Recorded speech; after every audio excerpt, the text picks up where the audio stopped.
XRP, right? That's not in the best interest of XRP ecosystem, of which Ripple is a very important piece, as am I. So, look, I think the way the escrow was set up, it was done with the intent of, let's provide maximum transparency. Mm-hmm. Let's make sure that people totally understand what's happening here. And, I've used it as kind of a call to action for others in the crypto industry to be equally transparent. And, in some ways, I think that transparency has come back to bite us a little bit, ironically and frustratingly. But look, I'm always open and interested in new ideas that are good for the XRP ecosystem. I don't rule anything out. And I think to the extent that there's things that make sense for the XRP ecosystem, then certainly Ripple would look at that. Where do you see Ripple in 3 to 5 years? Well, I mean, I'll probably borrow from a couple things I've already said. At the most macro sense, Ripple has had a vision that Chris Larson articulated, and I remember interviewing with him when I joined the company. And from that first meeting, he talked about this idea of an internet of value, to truly let value move the way information moves today. And I think we all have been kind of desensitized to how much friction there is in payments in all aspects of our lives. And if you really can reduce that friction to zero or close to zero, I think you can unlock a lot of compelling opportunities. And that vision around Ripple has not changed. And I think certainly we think about, how do we go from moving billions of dollars through RippleNet and billions of dollars through our on-demand liquidity product to, add zeros behind that. And over the next 3 to 5 years, we hope we can grow into those. But also, as I said, I think, we think about how to leverage the XRP ledger or other compelling use cases. And there certainly are some that we are investigating. There's some that we kind of watch. There's some that we've invested in. I think we very publicly shared that I think if we aren't the largest independent investor in crypto, we're close to it. And we invested a lot of other crypto projects. Some of them don't involve XRP because I genuinely believe like all boats can rise. Sure. So I have to ask this question because we had the Coinbase IPO this past week, and I want to get your thoughts on that. And when Ripple IPO? Look, I said 14 or 15 months ago at Davos, the World Economic Forum, I said, look, I didn't think Ripple would be the first crypto IPO. And I also said, I certainly think we'd be the last. I do think the Coinbase IPO is kind of a Netscape moment for the crypto industry. And I think we're going to continue to see an immense amount of value created over the next, I'll say 10 years in the crypto industry. And I think Coinbase was kind of a harbinger of things to come. Now, the tricky part for the Ripple part of that question is, the United States, if we were to go public here in the United States through an IPO process, the United States Securities and Exchange Commission has to approve that. As you may have noticed, we're in a little bit of disagreement right now with the Securities and Exchange Commission. So I think we need to resolve one before we spend too much time on the other. Got it. I'll leave it at that. There's another question, but I don't think you probably be able to answer it. All right, I want to switch gears a bit and talk about the market as a whole. Obviously, we're in a bull market. We had a run up, but a huge correction over the weekend, but it seems to be recovering a bit. What are your thoughts on how the market has grown and since you entered in and started working at Ripple? And Bitcoin, I think, getting a lot of adoption, people putting on their balance sheets, accepting as payment, Tesla. We just heard Time Magazine doing the same thing. What are your thoughts on that? Well, so look, if I zoom out as far as possible, to when I first got exposed to Bitcoin at the Dialogue conference years and years ago, like, wow, we're somewhere, I don't know where we are today, but we were at $2.2 trillion within the last, handful of days. And I think, the breadth of activity from the developer community is just astoundingly positive. And I think, bodes extremely positively for what's ahead. I also think, and as many people, predicted and part of the vision for some of these technologies, you have M2 money supply here in the United States grew about 25% year on year. I expect, given the stimulus we're seeing happen right now, we should expect it to grow about another 20 or 25% next year. When you take an asset and you make a whole lot more of it and you devalue, what was already there, and that's called inflation. And so I think there's going to continue to be some macro trends which are very positive for the crypto industry at large. And I've given up trying to predict the short-term gyrations that happen. Sometimes things happen where you think the price of a particular crypto asset might go up and it goes down, and so predicting the short-term dynamics is really hard. But again, I take a big picture look, and I think the crypto market has a long way to go to reach maturity, and I think that bodes well for the future. And there's so many things that are happening, NFTs, and obviously multiple digital asset projects popping up here and there, different cryptocurrencies. Central governments are putting together their CBDCs. So it seems like we're moving to that token economy, a full digitization of everything, artwork, money. And I want to get your thoughts on that, because you're on the building side. And do you see anything new on the horizon that you guys are paying attention to? Like, I think this might be the next thing that might be big in the crypto industry and blockchain industry. I mean, I'm going to dodge that question. I'm just going to tell you right now, I'm dodging that one. Okay. It's not because I'm not trying to answer it. It's like I'm not going to share. Here's what Ripple thinks are the next kind of big misunderstood or not fully seen opportunities. Look, I think NFTs are here to stay. I think, as you said, the tokenization of many assets, I think, is underway, and I think that's exciting. I think it does go back to something we talked about earlier around the energy consumption of proof of work.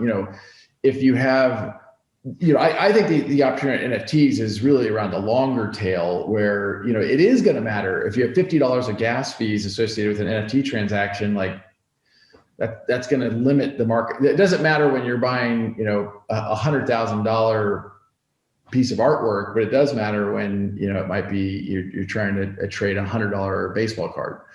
So I think I didn't see the explosion around NFTs coming, if you will. It certainly has exceeded what I would have guessed, but I'm a big believer.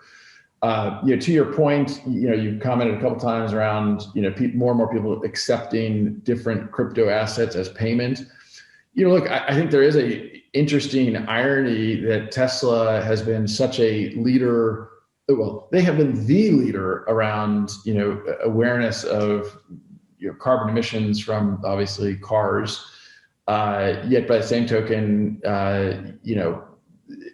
understanding the implications of Tesla and SpaceX and Elon Musk, who clearly has done more for protecting the planet from carbon emissions than probably any other person that I know of, then leans into an existing framework that is around proof of work that produces a lot of carbon. So I think that what we saw with companies like MicroStrategy and Tesla, when I think I tweeted out when MicroStrategy announced what they had done, I think I tweeted out something like they may be the first, but it certainly won't be the last. And I think that still remains true today. On the note of the carbon footprint, do you feel at this moment it's a necessary evil because of the larger evil of, I don't know, money printing and the super centralization of different aspects of government and so forth, that while Bitcoin is not getting rid of banks and so on and so forth, certainly not, but it does give some power back to the common folks and the decentralized nature of the internet? Well, I want to make sure I understand. Well, sorry, when you ask that question again, I'll make sure I understand it, because I'm not sure I totally picked it up. Well, I think you said kind of the juxtaposition of Tesla being about the environment, and so forth, but yet Elon adopted Bitcoin, right? But my point is it fair to criticize Elon and Tesla and given that Bitcoin's pros, I think we certainly understand the cons and that needs to be fixed, but the pros outweigh the cons at this point. And yeah. I mean, again, I'm going to keep emphasizing, I am not trying in any way, shape, or form to trying to attack Bitcoin. I mean, there's a full-throated, I am bullish on Bitcoin, period. I'm very bullish. That doesn't mean we can't be intellectually honest and think about how can we do something better. Sure. Do I think Bitcoin and all the benefits of Bitcoin, as you point out, the decentralization pieces are relevant? I know some people yell at me for saying this, but this past weekend, as you probably followed, there were some blackouts in China, which took the hash rate down by 20 to 40%, which also coincided with big drop in the price of Bitcoin. We can debate a little bit some of those decentralization points. Suffice it to say, all I'm trying to point out is I think we just need to be intellectually honest and not try to, fight with each other about things that, I want to spend the time convincing Janet Yellen that she's wrong. I want to convince Bill Gates that he's wrong. Right. When they make comments about, I think Bill Gates was quoted as saying roughly, a Bitcoin transaction is the least efficient mechanism for a payment that man has ever created or something like that. Let's prove them wrong. Let's also acknowledge that Bitcoin has some things it's probably really good at, and there's other digital assets that might be really good at other things. Right. Okay, so we're running up on time, so I want to wrap it up here with some rapid fire questions, such as, what's your favorite food? I eat more ice cream than anyone you know. Favorite musician or band? Kygo. Nice. Favorite movie? Wedding Crashers. Good one. I only watched Wedding Crashers come out earlier in my life. I think that's I'm too old for that now. Favorite book? One book that actually was pretty formative for me, I read around the time Netscape went public, was a book called Snow Crash by Neil Stephenson, which was an early kind of sci-fi, not artificial reality, but kind of I can't remember I'm spacing the words, but anyway, fabulous book. You should read Snow Crash if you haven't. I'll definitely check that one out. And when you're not at Ripple, doing your CEO duties, what are you doing for fun as a hobby? That's a tough one. I have kids. I've got a job. I don't have a lot of time. I guess I'll say just because it's right after ski season, I was able to hit the slopes a couple times this season and really enjoyed some skiing time. Awesome. Well, Brad, pleasure chatting with you, and thank you so much for taking the time to speak with us today. Absolutely, I enjoyed it. Thanks a lot for all you're doing and the leadership you're providing this information out there. Hi, everyone. Welcome back to the Thinking Crypto channel. I have a very special guest with me, Brad Garlinghouse, the CEO of Ripple. Brad, great to be speaking with you today. Tony, honored to be here. Thanks for inviting me and putting a lot of questions out to let people participate. That was great. Well, Brad, everybody wants to talk to you about Ripple and XRP, but I want to take things back a bit, and I want to learn about you and where did you grow up? Where are you from? I'm originally from Kansas. I grew up there, born there, went to college at the University of Kansas. A proud Jayhawk, although I sometimes have to pretend we don't have a football team. It's just all about college basketball. But I still describe, even though I've lived in California now for 24 years, I still describe myself as a Kansan first and foremost. Got it. And tell us about your time in Silicon Valley. You were at AOL, you were at Yahoo. How did you get started in Silicon Valley, and how did that lead to you ending up at Ripple? I've always been a bit of a techie and did some coding earlier in my career, or not career, but really in school, I guess. And, when you come out of school, and I finished business school in 1997, and the internet is booming. I do think, and as I'm sure we'll talk about, given last week's news with the Coinbase IPO, I remember where I was the day that Netscape went public in 1995.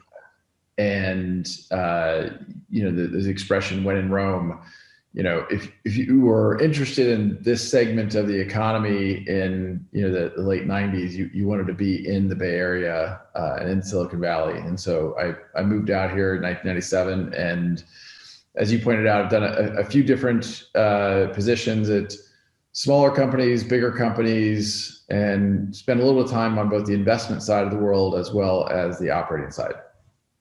Got it. And when you were at Yahoo, you famously penned the Peanut Butter Manifesto. Can you tell us a bit about that and where you see Yahoo today, given since you penned that letter? Look, I'll start by saying I have such a fond set of memories from my experience working at Yahoo. The people, the culture, in many ways, was just a really fabulous time. I do think, like many companies, you spread yourself thin. You get excited about new opportunities, and at that time, Yahoo, I think, was a little bit confused about what it was trying to be. And, was it trying to be a search engine? Was it trying to be a content platform with, Yahoo News, Yahoo Sports, Yahoo Finance, and even fantasy sports stuff?